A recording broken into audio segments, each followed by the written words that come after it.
गंदम का गोभ की हालत में जो टैंपरेचर चाहिए होंगे वो 24 तो 25 तक होना चाहिए। ये बेहतरीन टाइम है जिहदे विच पोलीनेशन होंदी।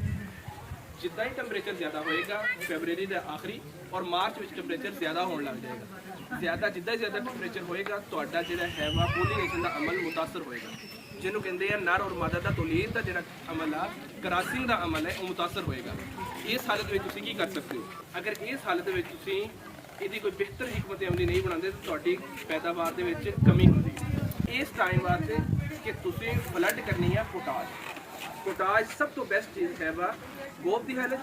और दूसरा जो तुहाडा टैंपरेचर जो बढ़िया हुआ टैंपरेचर है मौसम का जिदा हम 29-30 तक जा रहा है, इनू कम करना। पोटाश जी है जी गंदम के पोटाश फ्लड की होएगी गोभ की हालत में एक तो टैंपरेचर में डाउन लैके आती जो अपनी गर्मी की शिदत में कम करती है।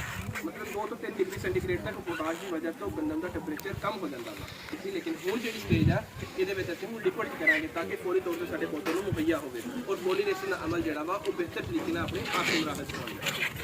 पोटाश का अगर किसान ये है बेस्ट है कि नीचे तुम फ्लड करो। जेडे भाई नीचे नहीं फ्लड कर सकते उन्होंने वास्ते है कि वो गोभ की हालत में स्प्रे करवाना पोटाश का।